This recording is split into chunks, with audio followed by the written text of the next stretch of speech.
In the next few minutes, I'm going to be discussing the idea of creating a transhumanist declaration for the United Kingdom to be used in the run-up to the general election happening in the United Kingdom on the 7th of May 2015. I'll be posing a number of questions and looking for feedback. First, a bit about myself. My name's David Wood.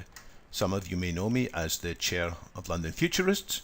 I'm also one of the board directors for the Humanity Plus organisation, the organisation which was previously known as the World Transhumanist Association. My professional background is 25 years in mobile computing and smartphones, which includes being co-founder and executive of Symbian, the creator of the world's first successful smartphone operating system. And one other point I'd like to mention about my past is that in March 2008, I formed one of the first groups on Facebook dedicated to transhumanism, UKH+, which is dedicated to publicising meetings, which I was organising and have been organising ever since then, roughly once a month, on subjects related to transhumanism, futurism, techno-progressivism, the singularity, and so forth. And you can see on this screen scrape from Facebook some of the meetups that took place in that first year, 2008, on topics such as cryonics, the singularity, molecular nanotechnology, and brain emulation. As I run through the text in a moment of the proposed transhumanist declaration for the United Kingdom, I'll be looking for answers to a number of questions. I hope that these answers will arise through different dialogues, such as a hangout that's going to be taking place, or discussion on Facebook or on other places. So here's what I'm looking for answers. First, I want to know, what about the content of the individual policies in the declaration? Do people like the policies? Do people like how they're expressed? More particularly, what about the prioritization of these policies? Some of them are probably more important than others. Some should be dropped, perhaps. So what should be added in? What should be given more prominence? What should be given less prominence? Then how specific should the policies be? Should we include lots of numbers, such as 20% here and £12,000 per year there? Or should we rather be highlighting areas as, this is important, we ought to be investigating this field further? Then there's the important question, what is the document actually called? Is it a transhumanist declaration? Is it a Humanity Plus declaration, or is it something else? And what about the body that will be identified as being behind the document? I've proposed the United Kingdom Transhumanist Alliance. It could be something to do with a party. Again, there are other opportunities and ideas. What about the presentation style? Do people like the text that's used? Should it be more poetic and visionary, or is it more appropriate to keep the text very dry? Should the policies be listed separately, with each different idea being given its own number? Or is it more appropriate to group them, as in the current draft, into sections of related policies? Then there's a question of who is interested in helping to do some of the hard work and transforming this declaration into something with a lot of substantial backup material, such as white papers supporting each of the policy areas, and FAQs that will answer questions that will likely pop into people's minds as they read the declaration. Specifically, I want to know who among the overall transhumanist community in the UK are willing to help push this ideas forward, to help getting the ideas into the public mind, who are willing to be activists rather than just armchair observers and critics. Now I would like to touch briefly on the history of transhumanist declarations. There was a very fine transhumanist declaration which was originally crafted in 1998 by an international group of authors, including some from the UK, some from Europe, some from America, others from wider afield. This declaration has been modified a couple of times over the years, and the version I'm showing here from the Humanity Plus organisation website was adopted by the Humanity Plus board in March 2009. So why do we need another declaration? I think we need something that's going to bridge the gap between the ideals of transhumanism and the possible changes that politicians may be able to action. To continue on the history, Jumping ahead to October 2014, in the US, Zoltan Istvan launched the Transhumanist Party. Some of you may know Zoltan as the author of the best-selling book, The Transhumanist Wager, a book that has been described as it details one man's search for immortality through technology. It's a very positive, a very powerful book in many ways. The US Transhumanist Party has its own website, and here's a few bits of text from that website. It says it's an American political organization dedicated to putting science, health and technology at the forefront of United States politics. We aim, it says, to uphold the energy and political might of millions of transhumanist advocates out there who desire to use science and technology to significantly improve their lives. Together, we can change America and create the future we always wanted. Again, I think we need to go one step further.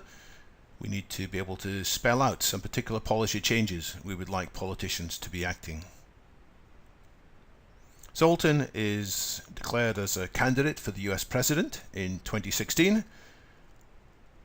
Not even Zoltan believes that's likely to happen in 2016, but we have to start somewhere.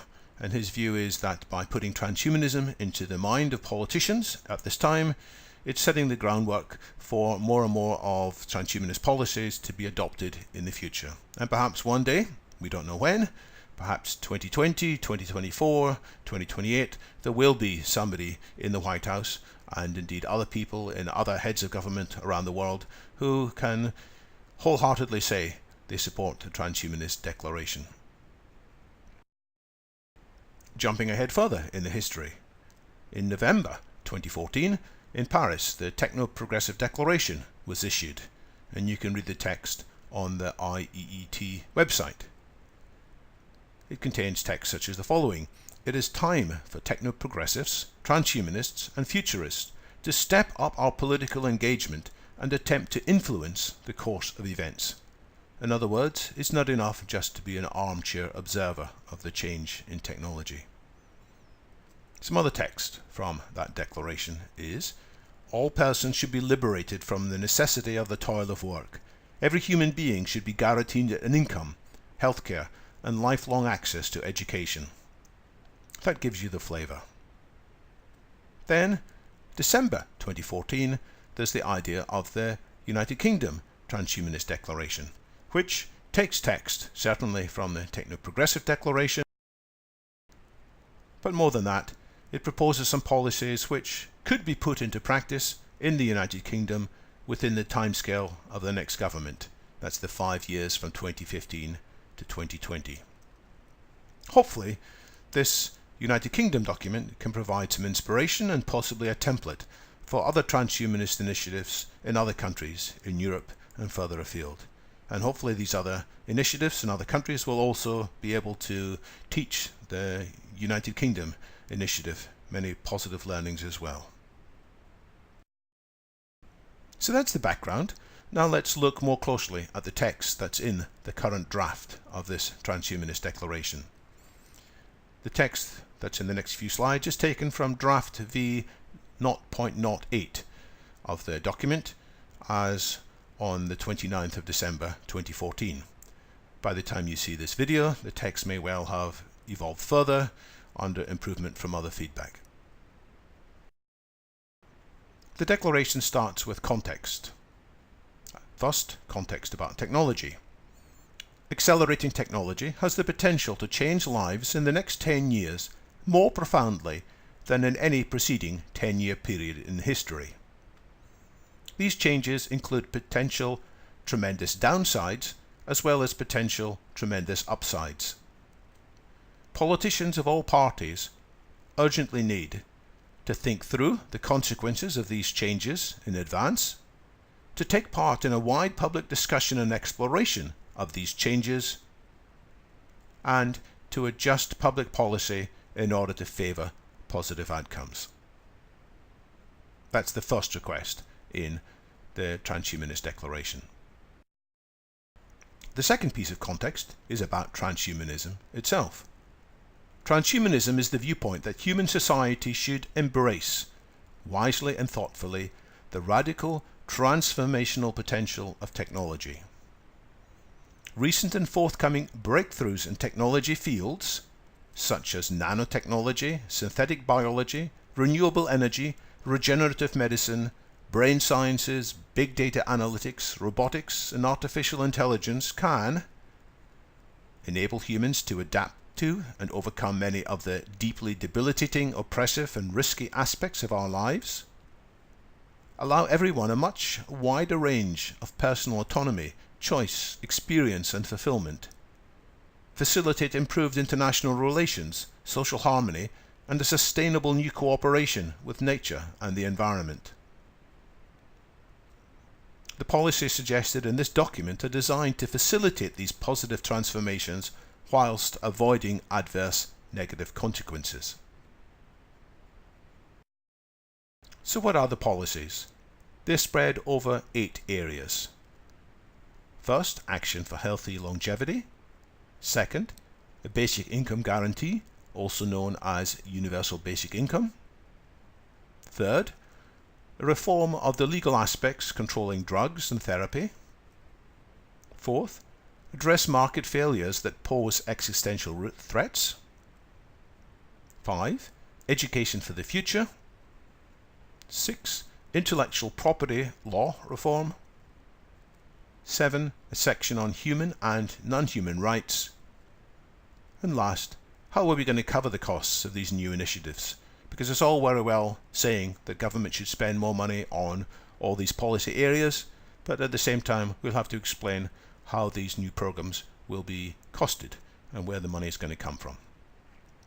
Let's look one by one at these 8 areas. Action for healthy longevity.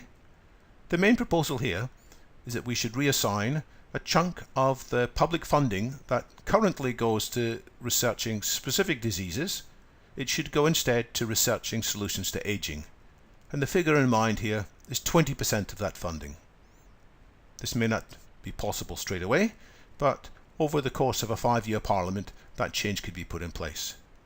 The reason for this change is that, in line with the analysis of the SENS Research Foundation, pursuing the ending of aging, or rejuvenation biotechnology, it's likely to provide promising lines of solution to many diseases which are made worse by aging. Diseases such as senile dementia, we could also mention cancer, heart disease, motor neuron disease, and many other non-communicable diseases.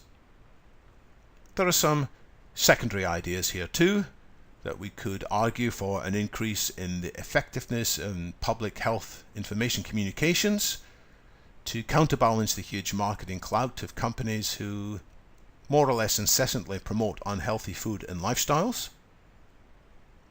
The idea here is that prevention is much better than cure. And associated with this, we might investigate options for an unhealthy food tax or tax breaks for healthy foods. Basic Income Guarantee, BIG, or Universal Basic Income, UBI. The idea here is we have to anticipate the social disruption of growing technological unemployment, when people are no longer able to find well-paid jobs because software, algorithms, automation, robots, you name it, they are doing the jobs better than humans. And in order to anticipate the disruptions that this will cause to the employment market, we have to look at changes, including simplifications of the welfare system. And a front-running candidate for what should be put in place, a candidate that's already had quite a lot of positive research published about it and some interesting, promising trials, is the idea of an unconditional basic income. And we might suggest a figure of perhaps £12,000 to be paid annually to everyone in the UK over the age of 18, regardless of what they're doing, perhaps with some regional variations. Note, all the existing state payments which are expensive to calculate and administer, including pensions and other benefits, they would all be withdrawn and replaced by this simpler system. There's an argument, which I believe, that we should increase the amount paid for people who are demonstrably involved in a certain quota of education per year, say 8 weeks, in which case we might increase the unconditional income from £12,000 per annum to £14,000 per annum. Let's look at the reform of laws to do with drugs and therapies. The first proposal is that we have to streamline the regulatory approval of new medicines in line with the recommendations of, for example, CASME. The phrase that is sometimes used is that 21st century medicine is being strangled by 20th century regulations. This is a well-recognized problem, and we have to accelerate fixes for it. Associated with this is that we should remove any arbitrary legal distinction that exists between therapies for ill health and therapies for enhancement. Currently, it's very hard to get therapies approved if they are aiming to make people better than well, including addressing greater longevity. But let's fix that legal distinction, which is a hangover from earlier times and earlier ways of thinking. Associated with this is the idea that, in support of cognitive liberty, we should be fixing the laws governing which drugs are legal and illegal. We're not advocating that all drugs will be made legal, nothing of the sort, but we do think there is a lot of irrationality in the current system as to which recreational and mind-changing drugs are legal and which aren't legal. The fourth area is concerned with existential risks, and is concerned with failures in the way the market operates that therefore make existential risks worse. One proposal is that there should be a carbon tax put in place, which will fix the enormous market failure of what economists call the negative externalities, which includes pollution, which includes in this case greenhouse gas emissions, which are currently taking place without any penalty to the organizations and to the people who are emitting these greenhouse gases. And as a result of that market failure, it's closely connected with the potential existential threat of accelerating climate disruption. If we are interested in building a better future with technology, the one thing we don't want to happen is that there is an existential disruption from accelerating climate disruption, or indeed several other possible threats that are on the horizon and which we need to be analysing. Related to this is the thought that trade law, the imperative that we often hear that the rights of free trade should have the highest priority. In fact, this should not always come top of any debate on social and economic policy. Instead, there should be higher goals and higher values, such as the enhancement of human experience and the enhancement of human well-being. The fifth policy area is education for the future. Basically, we think that more people need to spend more time thinking about which futures are credible, which futures are desirable, and how to organize things so that the better futures come into being. We recommend that future studies should be given greater priority at school, and perhaps we can say that 20% of the time in education courses currently devoted to history and to literature, they should have a future studies focus. In other words, that history will be supplemented by discussion of how these trends extrapolate and are altered in the future, and study of literature should also take seriously literature of what may happen in the future, not just for fantasy purposes, not just for entertainment purposes, but for the sake of understanding critically what the opportunities and what the risks are. Some particular ideas are that educational courses that teach people about artificial general intelligence, they should allocate a certain part of their material, perhaps 10%, to anticipating and managing the risks that some people feel are associated with runaway AGI. And there are other educational initiatives concerning educational risks which the Oxford FHI, Future of Humanities Institute, have discussed. And a more particular idea is that the UK's Open University should be developed further so that it fulfills more of its originally envisaged purpose as quality and inexpensive education for all. And this will include plenty of focus on education for the future. The sixth area is intellectual property law reform. The idea here is that the patent and copyright laws are long overdue review to discourage what sometimes takes place, which is the hoarding of intellectual property. There's arguments to reduce the time periods of validity of patents in certain areas of industry, and we want to make it much less likely that companies can be granted patents which are actually obvious, patents that give them a stranglehold on subsequent development in a particular industry area.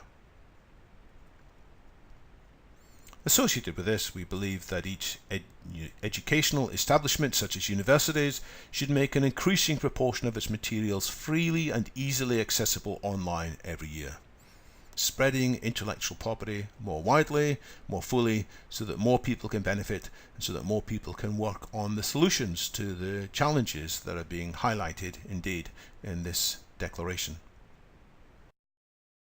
The seventh area covers together various issues to do with human and non-human rights.